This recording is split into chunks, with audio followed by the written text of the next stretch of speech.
Assalamualaikum warahmatullahi wabarakatuh. Teman-teman calon mahasiswa PSIK Fakultas Ilmu Kesehatan UI Jakarta yang saya cintai, dan juga mungkin dosen, Bapak Ibu dosen kalau melihat video ini. Perkenalkan, saya Egy Abdul Wahid. Saya adalah alumni tahun 2007. Saat itu angkatan ketiga. Jadi PSIK itu baru saat sekali, belum ada lulusan.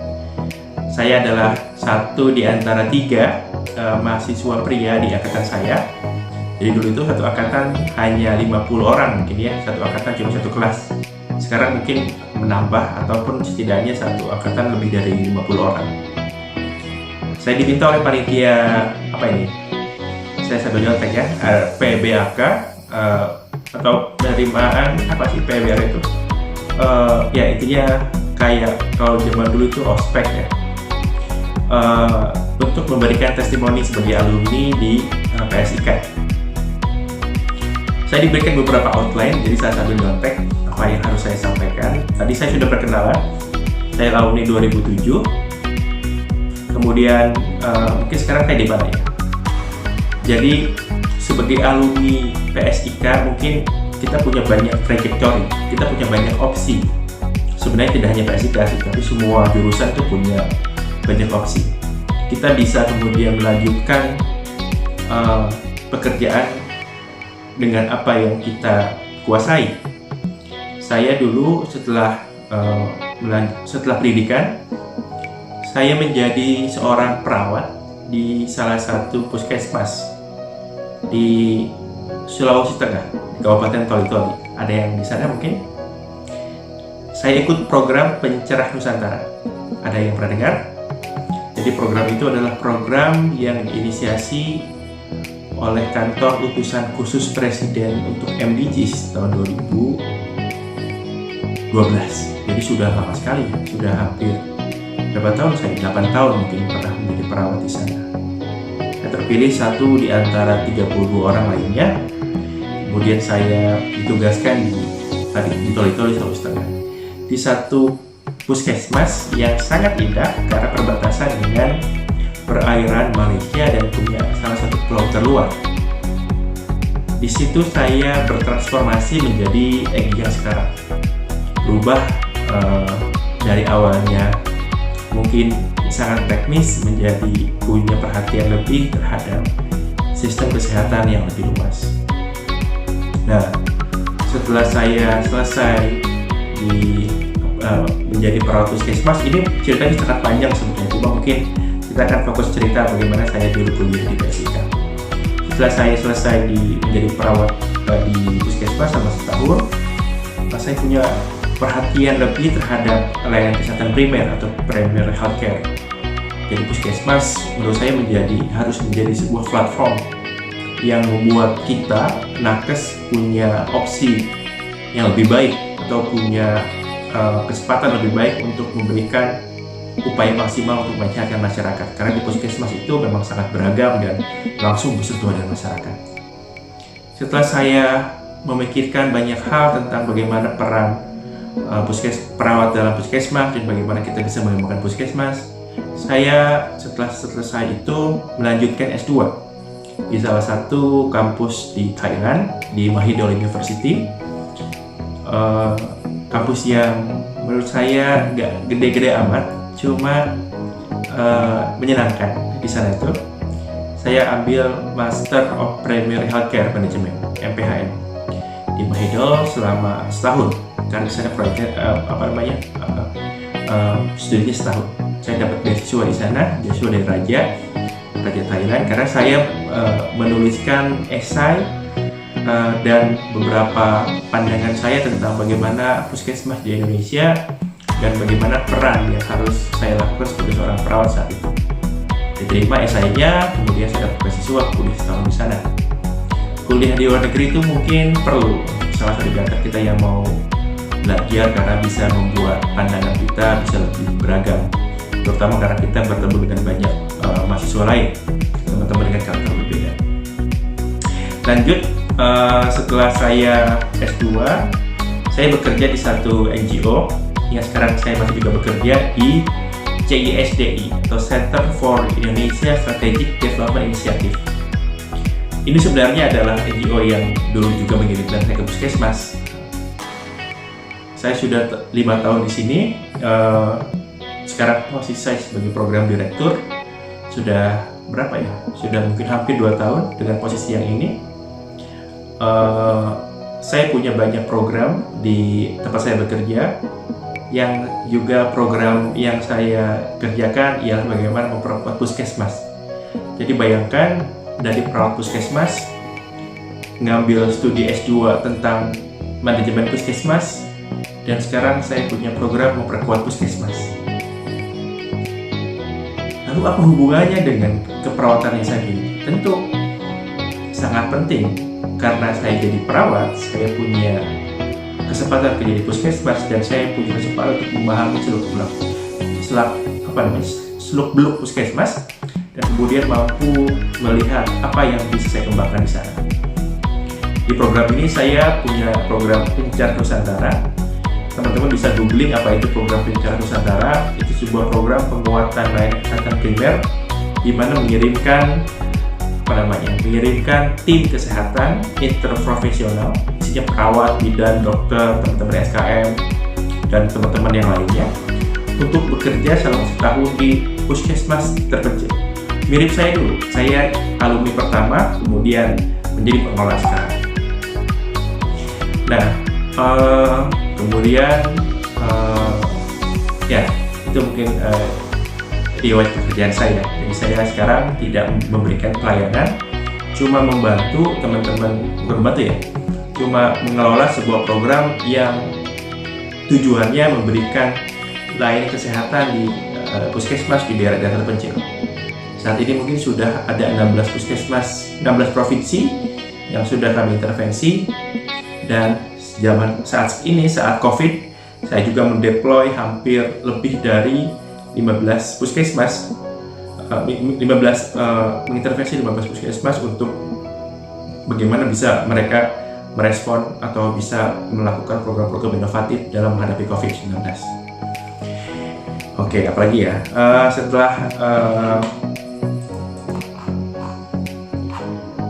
Nah, sekarang mungkin kesan saya belajar di PSIK UIN Jakarta. Jadi ini saya harus mengingat hal-hal yang saya pernah alami di tahun 2000, rentang 2007 sampai 2011, karena di situ saya banyak SKEP. Setelah 2011 banyaknya itu di rumah sakit, dulu di Fatmawati, di Tangerang, RSUD Tangerang, dan di RSPAD mungkin yang cukup banyak. Nah, apa kesannya? Pertama, saya tadi nulis beberapa poin ya. Pertama, saat itu masa-masa prihatin sebenarnya, karena angkatan pertama akreditasi masih belum sebagus sekarang mungkin ya, dosen-dosen juga masih belum banyak sekarang, gedungnya juga masih numpang di gedung rektorat, sekarang mungkin gedung administrasi atau gedung apa gitu ya, pendaftaran itu. Jadi banyak prihatinnya. Cuma mungkin karena prihatin, kita jadi sangat dekat. Dosennya tidak banyak, mungkin dulu ada di bawah 20 mungkin. Mahasiswanya pun satu angkatan cuma 50-40 orang. Terus saya kita tahu semua angkatan dari angkatan pertama sampai nanti angkatan di bawah saya satu, itu jadi 4 angkatan, kita tahu semuanya. Meskipun mungkin kalau nama nggak hafal semuanya. Jadi saking kita dekatnya. Keprihatinan itu juga membuat kita kompak. Jadi kalau ada kegiatan buka bersama, kegiatan band, itu kita bareng-bareng.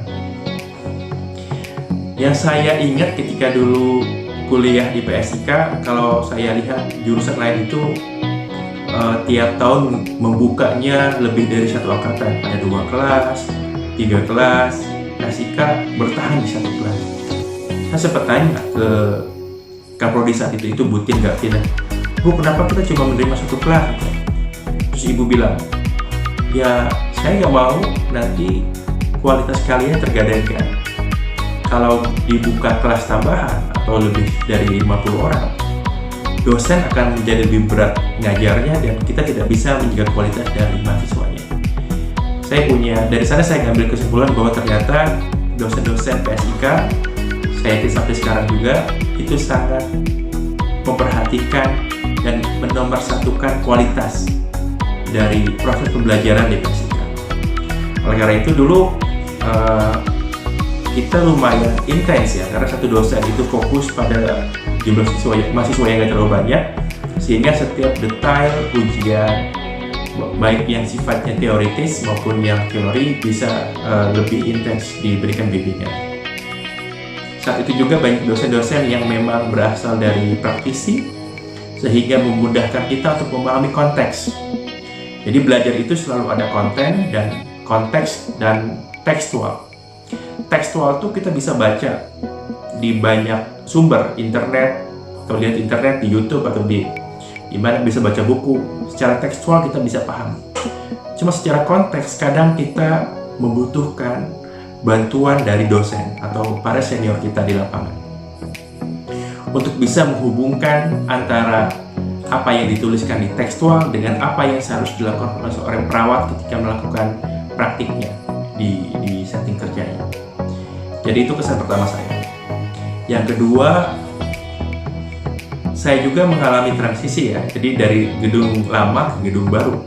Kebetulan saya juga dulu ketua BEM jurusan dan ketua BEM fakultas. Saat itu kebetulan karena mungkin baru, jadi dari PSIK saya menjadi salah satu orang atau ketua BEM pertama dari keperawatan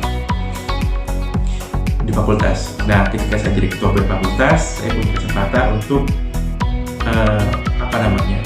ada sesi peresmian gedung baru. Jadi peresmian gedung baru itu diresmikan pada saat kebetulan saya dan pengurus menjadi pengurus BEM fakultas saat itu. Jadi ingat betul dulu bagaimana kami membuat cetak undangan, terus menyewa tenda, terus mengundang beberapa tokoh Menteri Agama, kemudian beberapa orang penting. Saya sangat terkesan karena saat itu dekanat atau dari fakultas menyerahkan banyak hal ke mahasiswa. Jadi kita bisa bereksplorasi tuh, mengundang A, B, C, kemudian ketemu sama ajudan menteri dan lain-lain. Jadi kita semua diberikan kewenangan itu, termasuk dulu acaranya itu lumayan sangat kental dengan budaya pesantren. Kita ada acara tahfidz Quran selama satu malam, menghatamkan Al-Quran dalam satu malam ya. Kemudian juga ada beberapa kegiatan khas Islam lainnya. Itu yang berkesan. Jadi ketika saya kuliah, saya nggak terlalu bagus mungkin ya nilai akademis saya. Cuma saya punya banyak kesempatan untuk aktif dalam berbagai organisasi di BEM jurusan, kemudian di BEM fakultas, dan juga dulu ada ikatan organisasi mahasiswa keperawatan namanya ILMIKI. Dulu juga masa-masa RUU keperawatan itu atau undang-undang keperawatan ya itu belum disahkan. Jadi kami itu PSIK kadang sama dosennya, ya udah kita sekarang demo ke DPR, kita dukung undang-undang keperawatan. Sampai 5 tahun saya demo dari angkatan pertama sampai profesi itu belum disahkan, baru tahun 2000 berapa? Di 2000 saya lupa disahkan tahun berapa. Tapi ketika saya mahasiswa itu demo hampir tiap tahun. Tanggal 12 Mei ketika Hari Perawat Internasional atau IND. Terus, yang ingin juga saya sampaikan adalah ketika kita di dunia kerja banyak hal sekali sebenarnya, banyak hal yang membutuhkan keterampilan non teori, bahkan keterampilan soft skill ya istilahnya mungkin ya, seperti negosiasi, kemudian komunikasi, advokasi, menghadapi orang-orang dengan mungkin pengalaman lebih tinggi. Itu saya banyak dapatkan di organisasi ketika menjadi di BEM, di ILMIKI dan lain-lain. Jadi saya selalu bilang, saya pribadi punya sebuah anggapan, kita tuh selalu di awal tadi ada konten, ada packaging. Kita bisa jadi orang yang punya kepintaran atau punya pemahaman yang baik tentang sebuah masalah. Pemahaman itu tidak selalu berbanding lurus dengan kemampuan kita menyampaikan pemahaman itu kepada orang lain. Pemahaman bisa kita dapatkan dengan belajar, membaca buku, atau melihat sebuah video dan lain-lain. Cuma kemampuan menyampaikan itu didapat dengan pengalaman, tidak dengan duduk membaca saja, tapi dengan aksi-aksi langsung, di challenge atau di training, di kondisi yang sungguh, misalkan di masyarakat, di organisasi dan lain-lain. Saya meyakini apa yang saya dapatkan sekarang itu bukan sesuatu yang tiba-tiba ada. Ketika saya dulu diterima di S2 di Mahidol, saya yakin saya secara tidak sadar menggunakan beberapa keterampilan yang saya dapatkan di organisasi.